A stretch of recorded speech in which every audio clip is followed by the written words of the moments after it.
Welcome to Maddox Scale and Customer Success Summit. You are currently watching the Scaling CS for Maximum Impact and Leveraging AI. I'm excited to introduce our speakers, and as I introduce them, I'm going to have them answer our icebreaker question. What would you like to scale in your personal life? So first up, we've got Christine Naidu. She is the Enterprise Success Manager and Responsible AI Advocate. Hi, Matt. I'm Christine Naidu, located in beautiful Vancouver, British Columbia. What I'd love to be able to scale is all of the different news feeds that I get, from AI to what's happening in CS to industry trends and macroeconomic factors. So if I could have that in one feed, I'd be a happy camper. Excellent. Next up, we have Harita Salvi, Senior Director, Global Customer Success at JumpCloud. Hi, it's a pleasure to be here. I'm based out of San Francisco, California.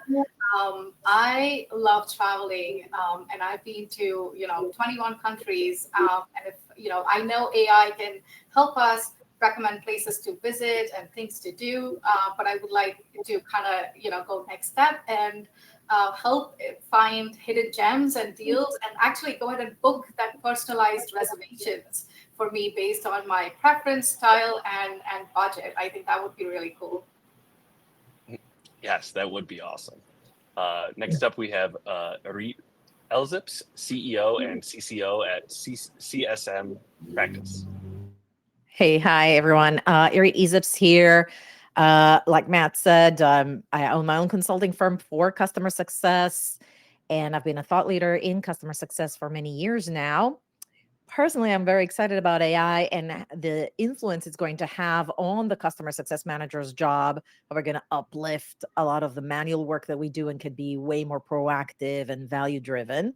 On a personal level, I would have just loved to have somebody like an AI plan my whole vacation, book all the flights for me, the hotels in the way that I like it, and also all the experiences I'm going to have during that trip. Because right now I feel like that's the most time consuming, fun thing that I can do that I would love to just hand over to a robot. Absolutely. Next up, we have Rodrigo Fernandez, founder and fractional growth leader at Next Level SaaS. Thank you, Matt. Hi, everyone. As Matt mentioned, I'm a fractional growth leader. I work with early stage SaaS companies and help them scale with really solid operational services. And one of the things that I'd love to scale in my personal life is actually more mindfulness, meditation, journaling. If I could spend 50% of my day in a cave somewhere just journaling and meditating, that would be fantastic, very refreshing. And so, yeah, I'd love to scale that for sure. It sounds very relaxing. And next, we have our moderator, Eddie Chavez, founder, chief growth officer, and fractional leader at Propify IO Consulting. Thanks, Matt. As Matt mentioned, my name is Eddie Chavez, and a little about me. I started my career in product management, and I spent the last 18 years in customer success. Currently, I'm a strategic consultant and advisor to C-suite executives in customer success, and I'm based out of the Bay Area here in San Francisco. I thought about this question while we were listening to some of the answers from the group, and I think if I can do anything, I would leverage AI just to help with family activities and schedules between dance, athletics, and just weekend fun. It is a real hassle to get it straight, and I think that we need to share some internal calendars. And if I could have AI work that out for me, I think we'd be a lot happier family. Well, great. Before we start a session, reminder to please add any questions you have to the chat. Any questions we don't get to, we'll share with the speakers after the session and post the answers alongside the session recording when the Resource Hub goes live. And with that, I'll let the speakers take it away. Great, thanks, Matt. So we're going to start with one of the questions that I think is really important, is understanding AI and general AI literacy. And this much is for Christine. Christine, how can we efficiently bridge the knowledge gap when it comes to AI and having the diverse utilizations for it within an organization, specifically in CS? Eddie, I think that's a really relevant question because of what's happening with AI. As we continue to work, play, and live our lives, AI is getting embedded into more and more things. So to be able to successfully navigate in an AI-driven world, this means we have to build a level of AI literacy. So when do we do this? We actually start now. I feel there's a real call to action or urgency because AI is getting into everything so rapidly. What does this mean from a customer success perspective? I saw a really interesting infographic that was in a CS newsletter recently. And it was a pie chart, and it showed customer success without AI. And it indicated 20% of time was spent on customer-facing activity, while the other 80% was spent on administration and also data crunching, number crunching. And the other side of the picture was what would happen to customer success when AI becomes fully enmeshed into our daily practices. And the pie chart was completely flipped. It became 80% on clients and 20% on the number crunching and the administration. And I don't know about you, Eddie, or the rest of the panel, that excites me. And I think it also is an excitement for the general CS community, professionals and leaders as well. So when you have a team that has a very diverse level of knowledge, you have to start at the very beginning and ensure that everybody has a baseline level of AI literacy. And in general, when we define AI literacy, it means an understanding of general terminology, concepts, and limitations and opportunities that AI can present to a team. So working with your learning and development team and your HR specialists, the CS team needs to develop a strategy. And like anything in CS, we know it works better when we're working with multidisciplinary approach, a holistic picture. So we need to do that when we're rolling out training for our CS colleagues, whether it's on AI, GenAI, or overall AI literacy. And I'm just going to pause here for a moment. I want to pose a question to the panel and also to some of our audience as well. If you were able to succeed to flip from 80% administration to 20% in administration, what would you be doing with that extra piece of time? I'd be curious to know what you would be doing. So with training, I would highly recommend everybody take a baseline AI literacy course. There are several amazing courses out there. If you have any questions on that, post it in the chat. We can follow up with you on that. The second thing as well is to have an understanding of prompt engineering. And basically, it's a fancy way of saying, how do you ask the GPT tool your question? And how you ask the question in the context and your wording really helps to ensure that the output or responses that you get are very clean and they're extremely clear as well. A third, last piece, yeah. The last piece I would add on there is to have an understanding as well on AI ethics and compliance. That's really, really important, especially with the perspective of having DEI and a human-centered approach around learning and development with AI literacy. No, we can actually make an entire different summit just on the understanding of AI literacy and importance. Thank you. Under the same topic, Harita, beyond understanding the technology, what specific skills or mindsets do you think CSMs need to develop to leverage general AI for better client engagement? Yeah, absolutely. Thank you. I think in today's world, the role of CSM is evolving so rapidly that it's essential for us to, stay ahead of the curve to continue to deliver that exceptional client engagement, but also leveraging GenAI, and that goes beyond just mastering the technology behind the GenAI, right? So I would say the skills or the mindset that CSM needs to still develop is cultivating a growth mindset, right? In our fast-paced world of technology, I think change is constant, and having that growth mindset is is more important now than ever it has been before, right? As a CSM, I think you must embrace that continuous learning and be open to new ideas and methodologies, right? Gen AI is a tool that can definitely help us serve our client better, but only if you are willing to learn and adapt to the new technology. So encouraging, your teams to take on these new challenges, experiment with the AI tools, and learn from both successes and failures, I think is critical. But I also think that another critical skill that a CSM that needs to develop is having that strong analytical skills, right? Gen AI can generate like a wealth of data and insight, but it's up to us, how do we make sense of it, right? Strong analytical skills are really essential to interpret that AI-driven data and extract that actionable insights. So that also means being comfortable with, looking at data analysis tools, understanding different metrics that matters, and then translating those insights into strategic advice. For example, like if Gen AI identifies a pattern in a customer behavior, a CSM still needs to develop the skills to be able to use that information to craft a personalized engagement strategies. And lastly, I believe the communication skills, I think it's going to continue to remain at the heart of, of customer success.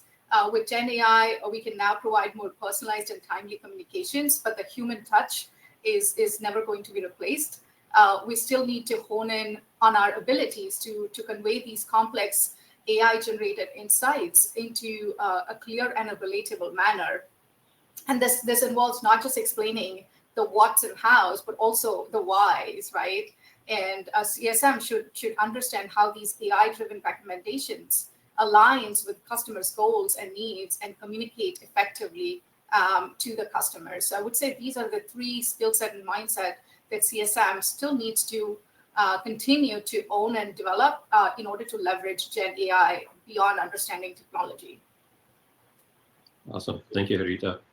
Rodrigo, in light of the evolving AI landscape, how do you recommend we ensure continuous learning and upskilling for CS teams to stay ahead of the curve? Yeah, it's a very important one. I think that education, continuous learning is so underutilized everywhere, not just CS, but across the board. But I'm a big practitioner of the Pareto principle, or they call it also the 80-20 rule, which is basically 80% of outcomes or outputs result from 20% of costs or inputs. And so when you apply that to continuous learning, at Time Doctor, what we did, I served as VP of Growth and Revenue Operations at Time Doctor.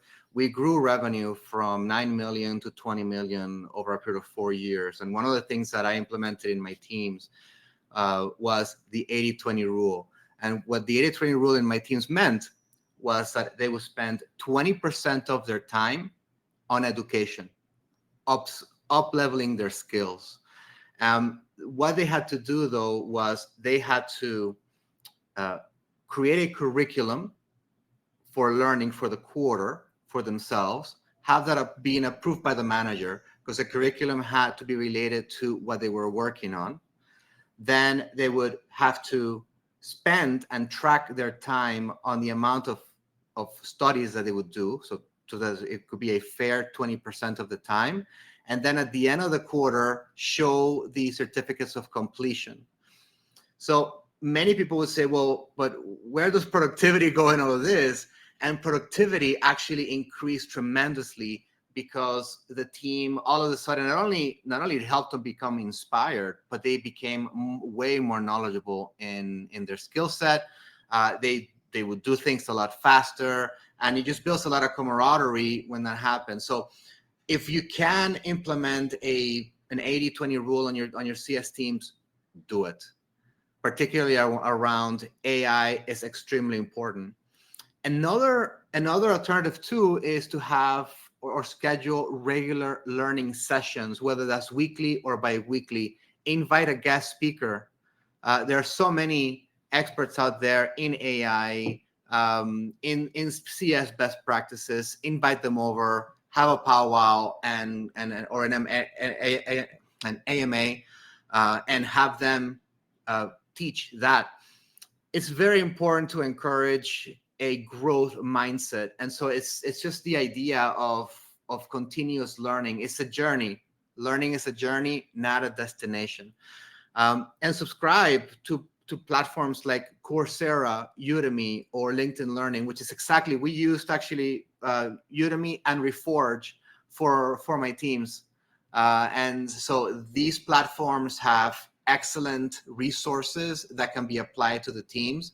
And then one last thing I'll mention, when it comes to AI, one of the things that we did at Time Doctor was we created a Slack channel where everybody could just dump in their experiences, even their prompts. They would share their prompts, and we would have a lot of sharing. That ultimately translated into a Confluence wiki that everyone in the org had access to, and we started structuring that, and it just became a library of materials that everybody just shared. And so it gives us that opportunity to encourage that continuous learning mindset. Thanks, Rodrigo. I'm actually a big fan of learning. I recently was working with a founder who I was suggesting some training for their early CS and AE teams. And what they did is they put some questions into ChatGPT, and boy, was it a mess. So I also actually recommended Udemy among some others. And I wanted to make sure that that was something that they could actually really learn from actual trainers, not just putting some prompts in and hoping that that would actually train them. So thank you. I wanted to move into a RevOps question, and couldn't find anybody better than Irit. Irit, in what ways can AI be used to optimize pricing and packaging strategies? And how might this impact a company's ability to maximize revenue and profitability? Well, pricing is a real tricky. Some companies, they would have an uptick in pricing once a year, and most CSMs would find it a very difficult conversation to have. So I think in that regard, just a very simplistic way is just using, ChatGPT or other AI tools to come up with the right talk track, how to handle objections, things like that, and then train the team around that. I think that's one way, or craft up an email message that goes out to all the customers in a really eloquent way. I think that's just like a very simple way to handling pricing changes. There might be other companies where they can look into whether they can increase the pricing by 10%, yes or no. They could do a survey, get the sentiment out, and then leverage AI to look into the sentiment and see, is this the right time? How much can I, increase the price? And then finally, there are some industries, and I don't know how applicable this is for CS, obviously, where they change the price constantly. Think about airlines. Obviously, I do expect AI to feed into that data to come up with better pricing and get more accurate pricing, systematic way to come up with the right price at the right time to the right person and get that nailed even further. But I don't know how applicable that is for CS. It's just a nice way of saying this is how AI could potentially impact pricing. But there might be other opinions here and other ideas that the panel is more familiar with. That's awesome. Thank you, Irit. And I have been seeing a lot more with my clients where AI is penetrating the deal desk scenarios now. So a great example. Thank you. I wanted to move into exploring customer success AI tools. And this question is for Christine. With so many AI-powered tools emerging, what are the key selection criteria do you think you want to use or you recommend using to identify the solutions that best address existing specific CS needs or impending CS needs as a company scales? Eddie, that's a fantastic question. I think it all starts with your need. Have a good understanding of your need or what you're trying to resolve. And then from there, you have to talk to your procurement team and double check, what is there in terms of budget, and also if there's some requirements before you purchase any AI tools. Take a look at people who are currently using the tools and how the tool is currently rated. That would be something that's very important. Is it accurate? Is it trustworthy? Is there some background with any issues with customer support if you're trying to get resolution on any technical problem with using this new AI tool. I think the other thing as well to keep in mind is the context that you're using this tool for. You know, is it something we're using internally? How does it impact our clients at the end of the day? So to remember all of those, you know, different factors would be helpful in terms of choosing an AI tool. I'm just wondering, opening it up to the panel as well, if they have anything else that they would like to add to that checklist, pre-purchase checklist. Panel, this is your chance. If not, we can answer these questions later. I appreciate that, Christine. Thank you. Irene, how would you recommend an organization integrate AI tools that makes it a seamless integration with existing workflows, data sources, and others to avoid creating silos within the CS team and other customer-facing teams? I think the first thing that we need to remember is that integration isn't just about the technology, it's about the people and the workflows that are going to be using them. And so, in that sense, I think when you're centrally deploying AI, especially if it's a larger organization, we train the model using the same data sources so that we don't get disparate results depending on the team using it. And we all crave the same, or like aim for the same persona or personas that de facto are ICP or common customer.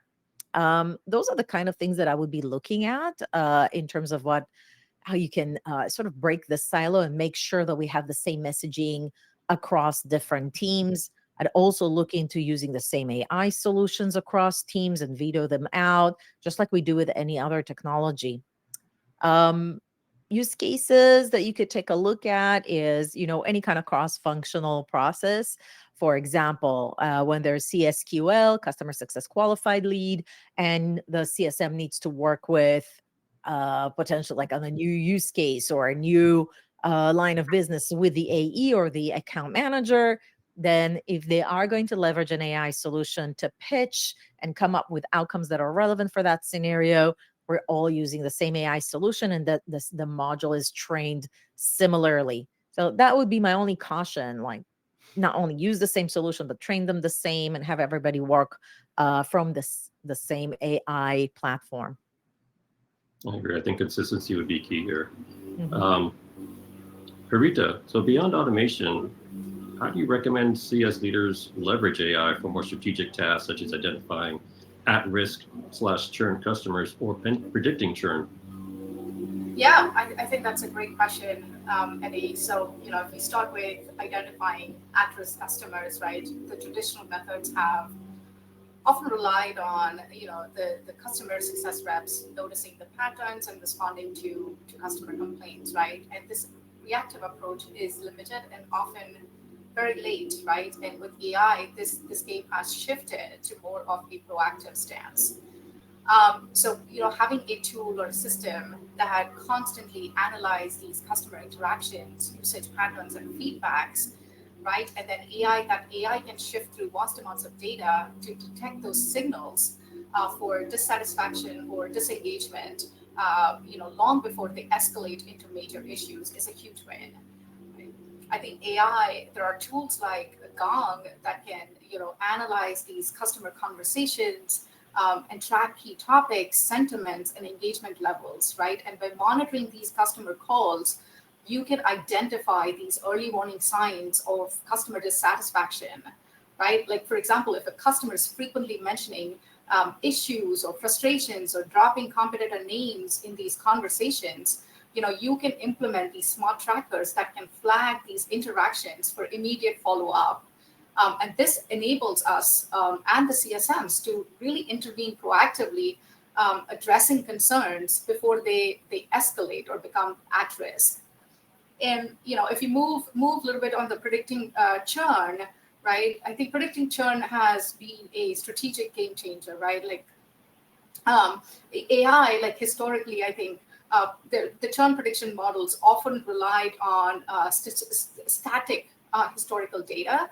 But AI, however, by using you know, machine learning algorithms and models, help us to create these dynamic, real-time predictive models. At JumpCloud, we built a predictive churn model based on the product usage to identify patterns and behaviors that is associated with product usage. So what we looked at is we looked at changes in key metrics such as decreased admin activity, decreased login frequency, and like changes in the engagement among different features within our product over the last 12 weeks. And by comparing and contrasting that data with the healthy customers, with those who have churned, we identified patterns that signals higher likelihood of churn. And once these patterns are identified, now we can segment our customers based on their risk levels and tailor CSM's interventions accordingly, right? So, but I also wanted to stress that, identifying at-risk customers and predicting churn through AI is only part of the equation, right? The real value comes from taking that right actions based on these insights. I think this is where AI also plays a crucial role. I think by integrating these AI tools with your CRM or customer success platform, now you can even automate these personalized outreaches, and having a system that not only identifies that customer is at risk or is about to churn, but also recommends that specific actions that needs to be taken to retain them with that personalization is definitely a huge add-on. And that's the step that we need to look at holistically, to predict churn or to prevent customers from being at risk. Absolutely heard it. Thank you. And Christine, what are you seeing as the benefits of leveraging AI in CS today, and what do you see forward-looking? I think there's so many potential benefits with leveraging AI in different parts of the CS organization and the company overall. A lot of different activities, such as embedding tools that improve client experience, decreasing customer success or internal team friction.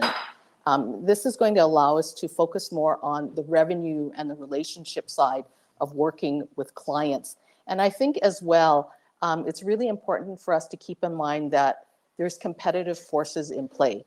It's absolutely essential that our CS teams are embracing AI tools and to think of it a bite of it at a time. You don't have to change the whole thing overnight, but start bit by bit and create some momentum with that process. So, in summary, it's about revenue footprint, improving that, increasing revenue, decreasing expense, improving your brand. You want to be perceived by your clients as a tech company that's using modern tools. So there's that brand reputation. And lastly, mitigating risk. There's ways that AI can be used to standardize the process, ensure that the answers that we provide to clients, that they're standard answers and within compliance if you're in a particular industry that has heavy compliance, for example. So there's tons of benefits, more benefits than I think things to be afraid of is what I would say. Absolutely. Before I move on to the next question, you've all heard very distinct messages that all align with using customer success tools. I would wrap this portion up just saying, in my experience with a conversation recently with some founders and CROs, garbage in, garbage out. Your AI is only as good as your data. So data hygiene is really important, and just as important as selecting the right tool for you. Moving on to the next question, which is scaling CS teams with a customer-product centric approach. So Rodrigo, in your opinion, how do you think CS organizations could establish a real robust feedback loop to ensure customer success needs and customer needs are continuously reflected in product management and improved upon? Yeah, so what's a typical feedback loop in CS, right? NPS, perhaps, right? Surveys, but I'm not a fan of any of those. I think they're okay methods, but in my experience, they're often one directional, and they just leave a ton of feedback, of potential feedback on the table. I'm a huge proponent of customer advisory boards. Now, there's a thing here that we need to be careful with, and that's making sure that your ICPs are within the customer advisory boards that you create. There's the worst thing that can happen to you is that you create a customer advisory board and it's filled with crappiest customer profiles, right? So you don't want the bad customer profiles. You want your ideal customer profiles. And what I like about customer advisory boards is that it gives not only more airtime between the CSM and the POCs within the account, but also it creates opportunities for digging a lot deeper into some of that feedback and being able to influence the product roadmap directly from your key accounts, which is a phenomenal thing. I would suggest that you schedule these quarterly or biannual, because things shift and change all the time. We live in a world where technology is changing, roadmaps are constantly in flux, customers are always pivoting and shifting, and so it's important to always keep on top of that. What I would also suggest is having more of a closed loop feedback process as well. So having a feedback tracking system. Now, there's many apps out there, Churn Zero, Gainsight, that are more CS naive or specific to CS. But I would strongly recommend HubSpot for a feedback tracking system. And the reason is because HubSpot allows you to integrate your support, your CS, sales, and marketing within a single platform. And you can actually build it in such a way that you can keep really good track with their ticketing system and feed that right into the product team. The other thing too is, you as a CS team, you have to have a really strong bridge with your product team. So you got to have regular meetings with your product team, and even establish cross-functional teams that have a CS, a product, sales, and marketing component, or a growth component as well. And when I say growth, I mean a growth team component to it, because that just addresses key account feedback holistically and allows us to see the big picture. Absolutely. Absolutely. Rodrigo, just to continue on with the next question, since you're on top, in your experience, how would you recommend an organization leverage data insights and personalization tools to really tailor the in-product experience for each customer segment that they have? Yeah, well, you know what? First things first, and you got to ask yourself, do we really understand the in-product customer journey that yields the most value for our customers? You know, it's such an important question, right? Which milestones within the product journey are the ones that are really driving value for our customers? And then the other question is, are we tracking that properly? Because you recently mentioned garbage in, garbage out. If we're not tracking the right things, the right milestones, the right behaviors, then we're not gonna do any good, right? Now, this is where that partnership with product becomes extremely important, because product, of course, is managing the roadmap and is making all the engineering decisions on the product, essentially, right? And so you want to implement something like RudderStack or Segment to be able to gather all of this data, and then you also want to partner up with your data team to make sure that the data team is building the right dashboards and reports so that you can start tracking this. I think there needs to be a genuine interest in understanding how our customers are using the product, and where are the pains, the points of frictions that delay or block the value that customers or accounts get from the product. So I would say also experimentation is key. If your business does not have a growth team, for example, I would say go build one, because growth teams are extremely important, as they are laser focused on the in-product customer experience. CS teams, and this is a reality, they don't have time to service customers, expand accounts, and then also worry about the in-product experience. It's important the CS teams educate themselves on the in-product experience, that they are led by curiosity in how accounts are performing and what areas of the product they're adopting. But you need dedicated eyes on the customer in-product experience, and for that you need a growth team that can really focus on that. And so that's how I would answer the question, Eddie. No, that's perfect. Thank you, Rodrigo. And keeping within the same spirit, Christine, what are some strategies for transforming CSMs into active contributors that you've seen in product innovation through research and experimentation?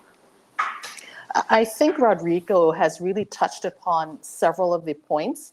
I think the only things that I would add to that is something that I popped in the chat, which is in some organizations, I've seen a community setting being utilized very well to gather client feedback. And on those threads, you would have customer success and product involved on those threads. And I found that direct feedback, as they say, right from the horse's mouth, really, really effective with gathering product feedback. I think with the CS team as well, sometimes, we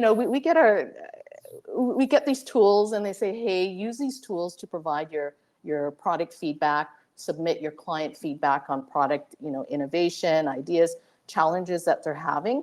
But I think we need to dig into that a little bit deeper so that CSMs truly understand how connected product feedback is to the company's bottom line. How does it generate revenue?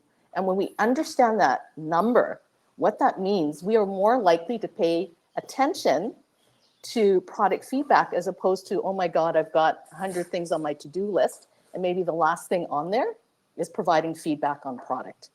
That's one thing. Also from an operations point of view, Rodrigo touched on this already, have some kind of mechanism in place, platform, tool, where we can provide easy feedback. And the simpler that you make it for a CSM to provide feedback, the more likely they're going to do it. Because once again, they're juggling 101 different plates at any given time. Yeah. No, that's great, Christine. Thank you.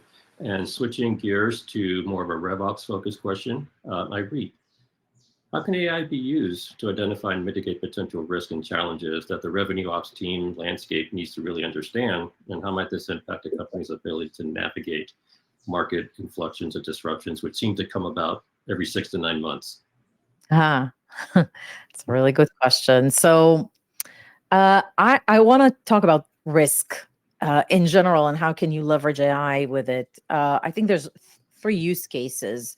One, early risk identification. I think AI can really help nail that way faster than other traditional tools. And I'll talk about some examples.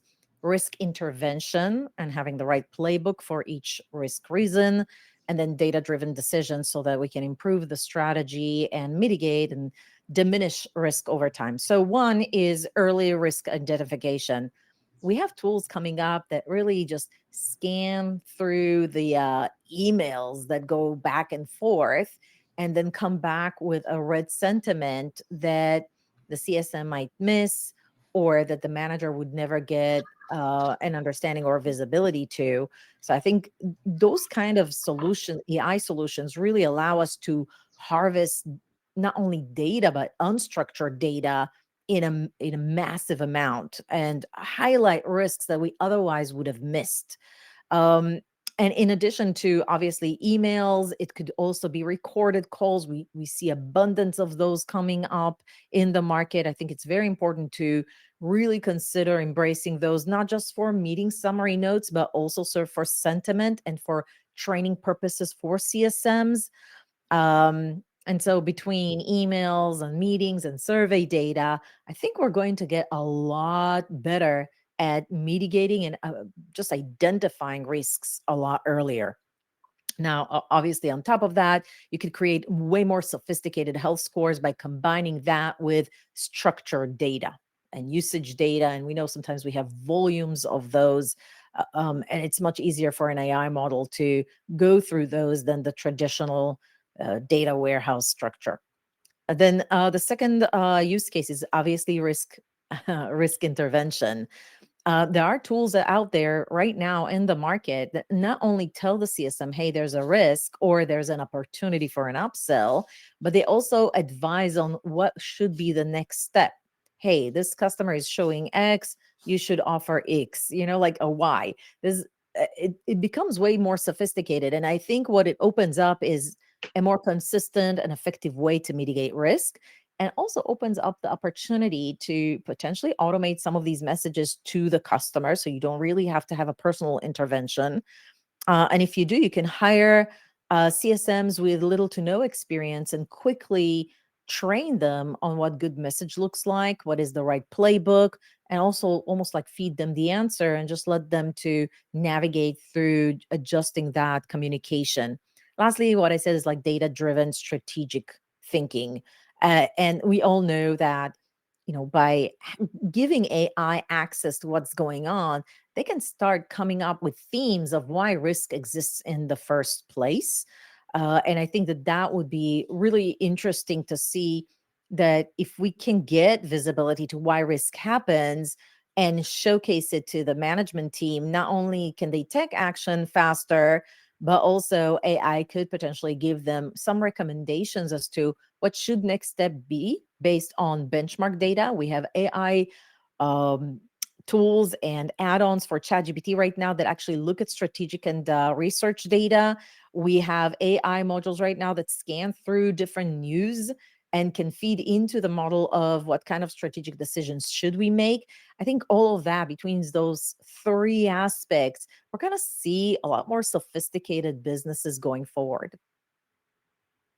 I agree. I think we're starting to see that today. Thank you, Ari.